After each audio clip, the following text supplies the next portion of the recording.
Hey guys, it's Sandeep from RevAtlas, and in today's video we're going to be taking a look at my favorite applications when it comes to editing photos on a smartphone. So in this particular video we'll be doing applications that are available on Android, and in the next video we're going to be covering iOS as well. So in the course of this video you guys will find out my workflow, how I sort of edit most of the images that I have, and what you get as a result is what you see on social media. So you'll kind of understand what applications I use to get those results and how I do the editing. And before we get started, please do make sure to hit the subscribe button and also turn on the bell icon to get notified of our latest videos as well. Now let's get this started.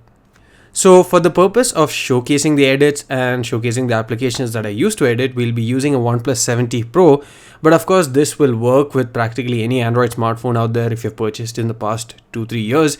And of course, while the editing experience may vary a bit in terms of both the speed at which the edits get applied and the time it takes to save it, etc., the overall experience in terms of the output remains more or less the same. Now, the first application I'd like to talk about is probably the most detailed application in this list, and that's also because I kind of want to show how I start a basic photo and kind of finish it by using all these different applications. And of course, if that particular photo is not usable in one application, I'll go ahead and open another photo. So I already have loaded a couple of photos onto this phone. In the downloads folder, it's actually there. So some of these photos were taken from a trip that we made to Europe last year, and some of these were also taken at some other times, but basically we wanted to showcase different sort of scenarios where you would encounter the need to use different applications. So as I stated earlier, the first one I would like to showcase is Photoshop Express. Now let's go there and start by launching Photoshop Express. So what we do basically is head over to downloads, and I'm going to go ahead with this image here. This was actually taken in Amsterdam in Netherlands. So as you can see, I'll start with the pro tip of sorts. So I have actually underexposed this photo, and that's for a valid reason. So in this shot, I was trying to get both the information from the highlights without blowing it out, as well as information from the shadows, and I was also doing it handheld. So I couldn't go for too long an exposure, I couldn't go for too short an exposure, but I still wanted. So what I did was I underexposed the photo because I know how capable camera sensors are these days, and this photo being shot on the Huawei P30 Pro has tremendous amount of flexibility when it comes to the editing abilities that you can do with it, or the amount of things that you can play with it. So this was shot in RAW on the P30 Pro, and I'm going to slowly play with the highlights first. So as you can see, there is some color from the sunset there, but it's not really popping in this image. It's not really evident because the highlights are a bit overexposed. So we're going to bring that down a bit, and you'll see that the color is sort of appearing there. So I'll keep it at -100 for now. We can adjust it later, but I just want to make you guys understand what happens. So highlights are basically the the brightest point of an image, and that's closer to white. So that's essentially what you're doing. You're bringing down the highlights in terms of exposure, and as a result you're able to get more detail and more color information from them. Now let's try and bump up the shadows. You can see that the areas around the edges especially are not really visible, so let's bring it up a bit. Now I don't want to overdo this, because what happens when you overdo it is generally you see noise here, and if you zoom in you can actually see the noise coming here on these sides. So what I'm going to do is I'm going to tone it down a bit. It's okay if it's slightly underexposed. We just need some information to come back from there, kind of understand how the image looks overall. So I'm still going for a more natural look here, not too bright. What we can do is, if you want to get certain more information from here, you can slowly bump up the exposure. That won't affect the noise levels as much as bumping up shadows does. But when you do the exposure, the other thing to keep in mind is that the highlights that we adjusted earlier will also go up. So only tweak that a bit. Now, one of the main things that happens here is because of excess noise, it kind of creates this weird looking thing. So I would like to sort of reduce the noise. So I'm going to go here and reduce the color noise a bit. and you can see the changes happening, and I'm gonna do the same with the luminance noise as well.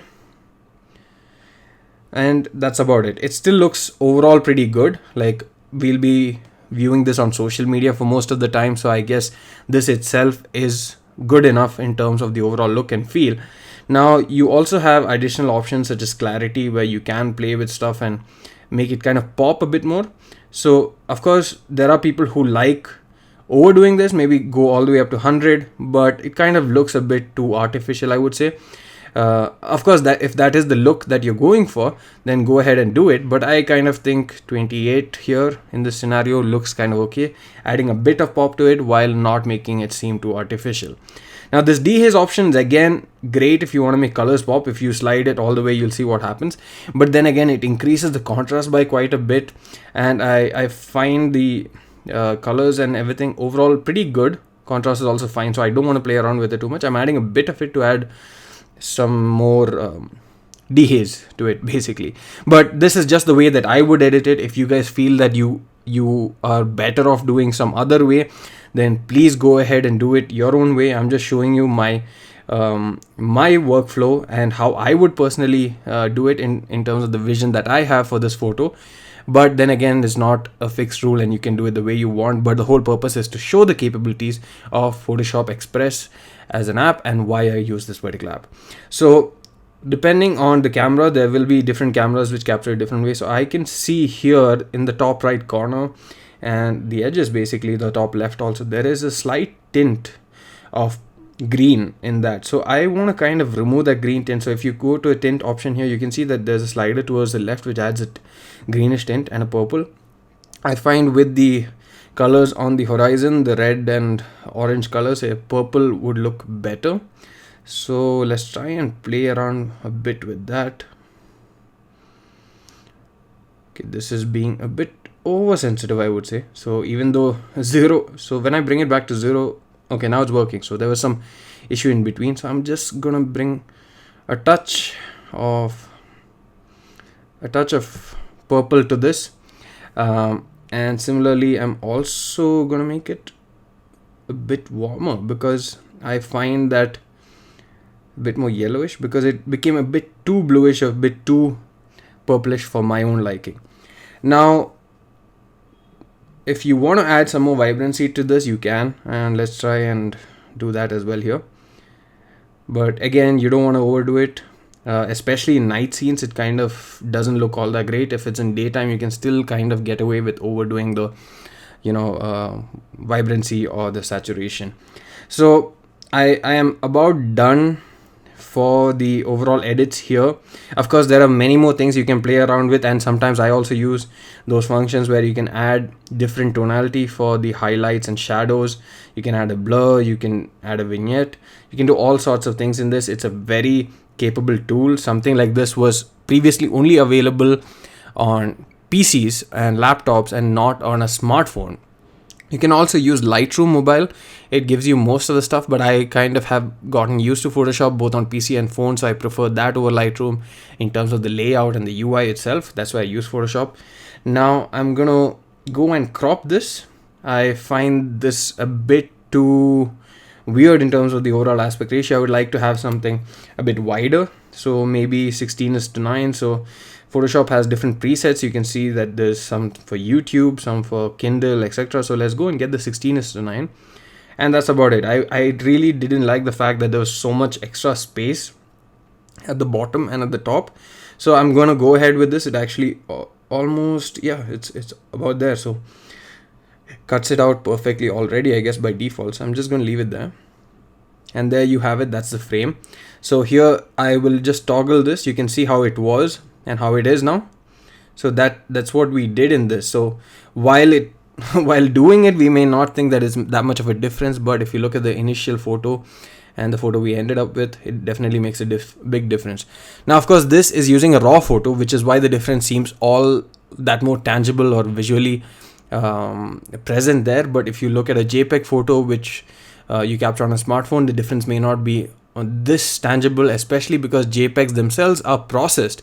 They might not be as processed or processed to our own liking, but they're still processed at the end of it, and that's why they already look pretty good out of the camera compared to raw photos. Now I'm going to save this, and I'm going to bring full resolution files for you guys to see online. And so I'm saving it as maximum quality. I always have this habit, regardless of whether I'm posting it on social media, whether I'm posting it in an email, or whether I'm actually going to print it.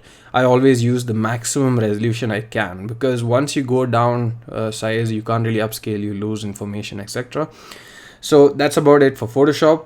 Now since we already saved it, I'm not going to save this again, but I would like to also showcase a similar edit with another photo during the daytime.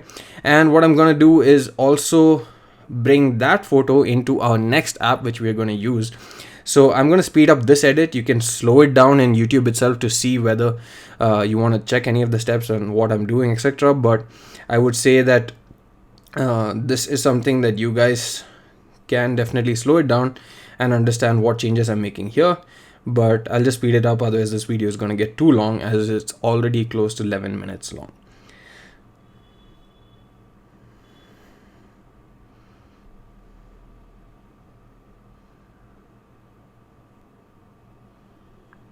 So we have this file ready as well, and I'm going to save to gallery, and I'm going to use that to bring up our next application basically. So it's an app called Pixel Loop. So I found this surprisingly on Instagram. So 1 second. Okay, so this is basically Pixel Loop Pro if you want to access all the features, and I am actually going to use Pixel Loop Pro. I have already paid for it. I don't know why it's not showing up here, but I'll actually go to the already paid section and set up my account. So I'll cut in between, but I'll come right back. But basically what this does is kind of add motion to photos. So you can create GIFs or videos from photos, which add movement and add some dramatic looking feel to the entire image itself. So I'm just gonna put already paid. Come on. No purchases. Okay, that's surprising. Okay, for the sake of this video, let's go ahead with 1 month. Okay, so I just purchased a 1 month subscription so that you guys can get this video. Now what I'm gonna do is actually start a new project. I'm gonna import the photo that we just edited in Photoshop Express and bring it here. So this is actually a very interesting software. I've used it maybe for 3 photos, like you saw earlier, just 3 photos overall. And it's great in terms of animating stuff, but it's very difficult to kind of master, and I myself had troubles finding out how to get it to work. So basically what it does is you can do multiple things. So the basic thing is just the movement, but you also have sound that you can add to it, camera effects, you can change the sky. So it's essentially a sky replacement tool like what you see in Xiaomi phones. So the important thing in this particular app is to basically anchor all the points that you don't want moving, and also to draw a path to show in which direction you want it to move. So what I'm gonna do is anchor the mountains. They are fixed, they are not gonna move anyway. So we're gonna add anchor points to the mountain, so as many as possible ideally, but of course some are not required because they are at the edge or at the inner side. So we are basically creating a layer overall. So anything that's outside of this, say the clouds or the water, they are the objects and things that we want to move, but the mountains, we don't want them to move, so we can anchor it. You don't ideally need to put it in the middle also, you just need to have it at the edges, but we'll just put some extra ones just in case. Now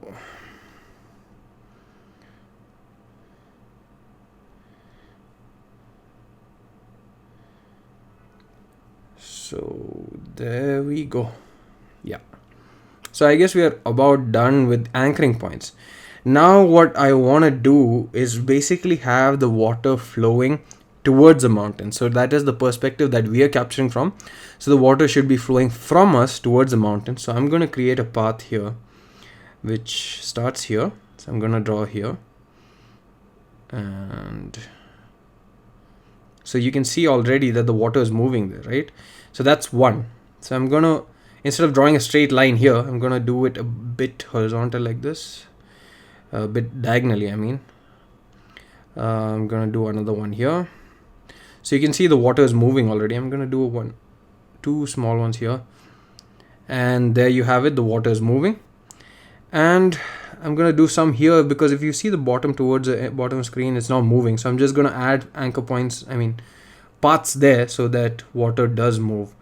So that's about it. Maybe here. Yeah, I'm just trying to add as small as possible. No, it's not really working, but this is about it. Now the water is moving, it looks great, but I also want the clouds to have motion. I can do that. So I just need, I think, considering that the water is flowing towards that side, towards the mountains, the wind would be towards that side, and hence I would also be kind of moving the clouds towards that side, if that makes sense.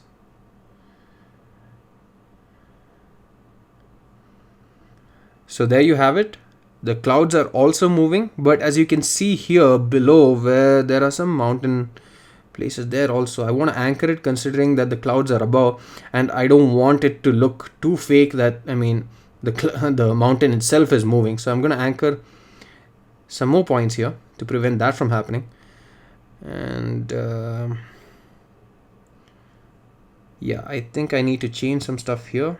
So there's too much movement here in terms of the cloud. So what I'm going to do is reduce the movement. I'm going to put small arrows here. Small arrows.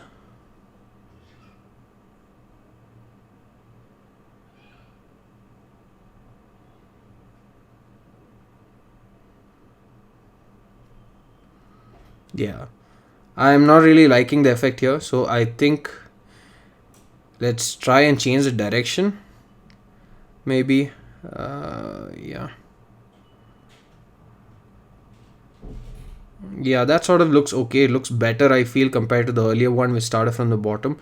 Although this might not be realistic in terms of the effect, at least you get what is going to happen when you actually do it together. So this is it. I'm going to export this. As you can see, there are different options I have as a video.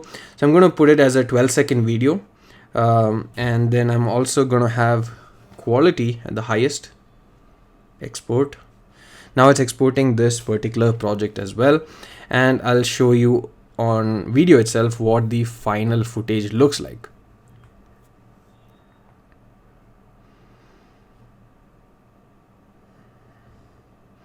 Video saved. Yeah, that's about it.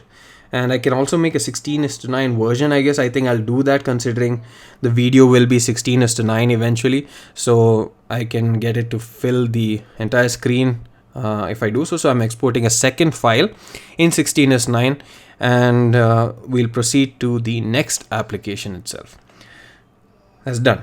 So the next application which I personally use is VSCO or VSCO. I don't know which is the right term for it, which is the right way to pronounce it, but this again is an interesting application. It is kind of like Instagram plus a photo editing application rolled into one, because you actually can discover new photos and different artists over here in their feed itself. But I personally use it just for editing, so I can import photos here. So what I'm going to do is I'm going to go to downloads, I'm going to import a photo and show you guys how I would edit this. So I'm going to take this particular photo. It's of my brother-in-law and his wife right after they had their wedding. And so what this basically does, what this application basically does, or what I at least use it for, is for photos. So what this application basically does, or at least what I primarily use it for, is for photos that don't need a whole lot editing, but maybe some changes to the overall color palette or the way the colors are rendered. So basically filters. That's the easiest way. I should have just spoken about filters, but There are several filters that you can get. Some are paid. These guys have a paid subscription, or like a one time thing where you get a certain set of filters. They also have videos where you can actually they also have video editor, you can edit videos, but I use it just for photos. So what I'm gonna do is kind of play with the filters, and these I know are two of my favorite filters, the HB1, HB2. So I'm gonna go ahead with the HB2, but as you can see, it might be a bit too aggressive, so I'm gonna dial down the overall effect of it, and I'm also gonna bump up the shadows just a bit. So while the previous two photos that we saw were actually raw photos shot on the P30 Pro, this was a portrait photo taken with the Pixel 3 XL, and the 3 XL has amazing portrait mode. As you can see, it's good to go. And I mainly used VSCO as an editor for whenever I was using Pixel devices, considering that their photos are already so good out of the camera app, you don't need to edit it much, and so it was just about tweaking. So it was just about tweaking the color palette a bit. And now what I'm going to do is save this. So I'm going to save this image. I'm going to do one more edit of another image, and then we're going to go to the next application, which I'm going to show you on how to edit. So I'm also going to get this particular photo here of my wife and my son. It's an old photo, but this was in the flight. They both are looking at each other. So I'm going to try and do a black and white photo so that something's different. And I already like this filter. Like, I don't want too much contrast here. So this is an ideal filter for that. I like the faded look that it gives, which you can also adjust the fade here later on if you want. But I like the overall look and feel of this. So I'm going to keep this here.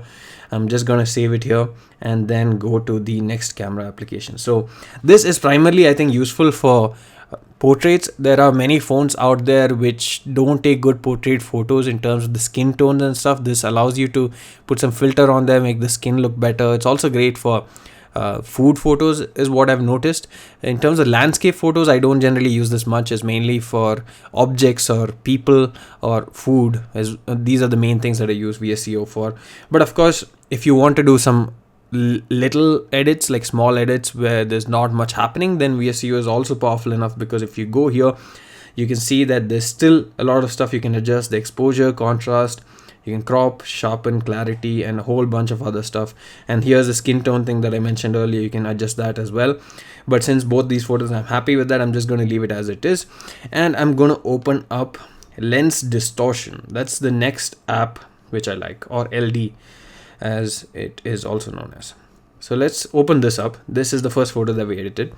So the basic reason I use this is just for the classic light hits, or the principal light hits, but you get so much more with this if you want. There's fog, there's rain, and all sorts of stuff that you can play around with, but I've always found these to be a bit too artificial.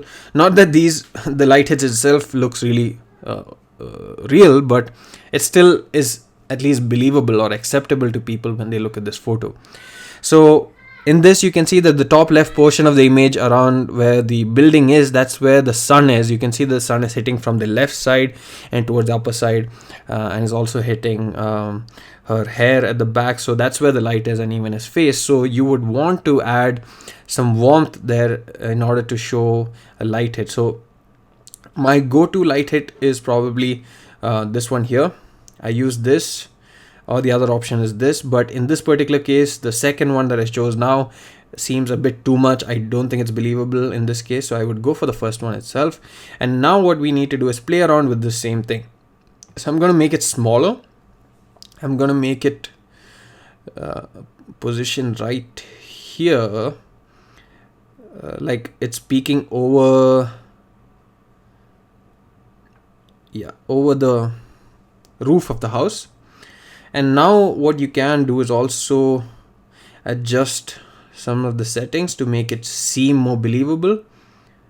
So I like the warmth that this brings. I like the yellowish tone, so I'm just gonna bump up the saturation a bit. You can also change the color, but it looks fake, really fake, to be honest, unless you're going for a whole disco theme. But for outdoor photos, this is better.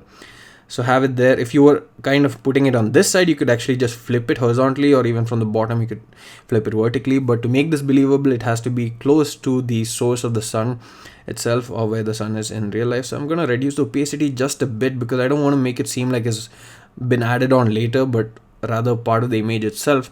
And I'm going to also save this. So again, I'll put the full resolution or the bigger preview of this on one second, yeah, on the screen itself, so you can see it. And now we are moving to the next photo, the other photo from VSCO, and I'm going to use the light hit again here. And of course, as you can see here, this is a photo which is technically not too great, because what is outside the window is not visible. Now some smartphones will be able to capture both of this. This actually was captured on the Pixel, which itself has one of the best dynamic range in the industry, and even that was not able to capture it.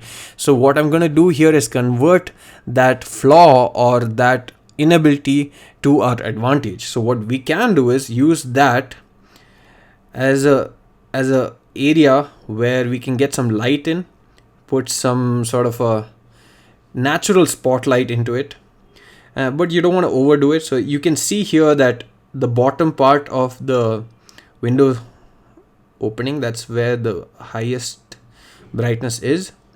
So I'm going to position it right here, and this has a bit of a beige color to it, so I'm going to remove the saturation, considering the entire photo itself is in black and white. Now I'm also going to adjust the brightness, make it a bit brighter, and there you have it.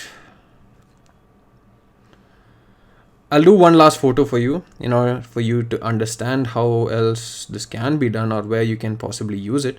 So let's go to downloads again, and there's another photo. Yeah, this is probably good. Yes. Okay, this photo of me. The sun was at the top left where you see the light there. So I'm gonna use a flare.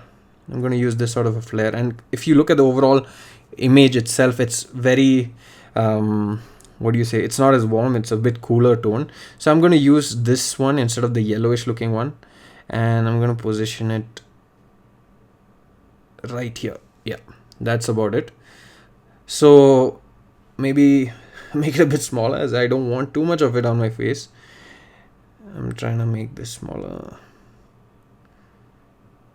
and there you go. Yeah, so here, as you can see, there's a bit of green, a bit of yellow, a bit of flare overall. I'm just going to increase the contrast as well, and that's about it. So that has been 4 different applications, and these are the different applications that I use to do most of my edits. But there's another application also which I use, which makes the top 5, that is Photos from Google, right? So this is another application which I feel is really underrated. I feel that a lot of people can make use of this if they know how to do it. I feel there's so much you can do with the Google Photos app, and it comes preloaded with practically every Android phone, or you can just easily download it from the App Store, and it's free. And you can do a lot of stuff in this, even edit raw photos for that matter. So I'll just show you this particular photo. I hope it works in this. Limited raw support, yeah, but it still works. So this is raw, again taken with the P30 Pro, and I'm gonna add pop to this. So what happened here is, this is of fog, I guess, coming from the forest. So I'm just gonna add some pop here to make the background, visible. So right now the fog is covering up too much of the foreground and blurring out what's on the background. So I'm gonna add more of that. I'm gonna play around a bit with the warmth. I don't like it too warm here, because it looks too warm to be honest. It looks too warm, whereas it was a very cold winter's day, and I kind of wanted to show in the photos itself that it was a winter's day. So I'm going to play around a bit with the warmth tint. Nah, I'm not going to touch it. I'm going to put it back there. There's a lot of blue in the background, so this is a very unique feature that Google Photos has. You can add blue if you want, but it looks too artificial in this. But essentially, if you take a sky photo, or a photo with the sky as an element, you can add blue just to that, or make the sky really pop with this deep blue sort of option. I'm gonna add this, bump up the saturation a bit. In terms of light, again, I'm gonna bring down the highlights there. It's a bit too bright there. Shadows are fine. I'm gonna add a bit of contrast as well, and that's about it. And I'm not gonna crop this, or maybe let's try and do a vertical crop for this, right? Let's do a vertical. Okay, how do I do a vertical crop? I'm figuring out for the first time as well, along with you guys. Or let me try a free. Yeah, so I'll do that. I'll bring it up like this, and then maybe we can do. Okay, so I'm gonna take this portion here until here. Yeah. So we have done a vertical, and always make sure that you save a copy. Earlier there used to be an option here called save, which actually overwrites the initial file, but now I see that save copy has been made the default thing, which is good. That's it for this video, guys. I hope you liked it. I'm sorry it was a little too long, but I just wanted to cover every single thing that was there and not miss out on any information that I could possibly give it to you guys. If you have any questions, do let me know in the comment section below, and please don't forget to subscribe, and thank you in advance for 100,000 subscribers. See you again very, very soon.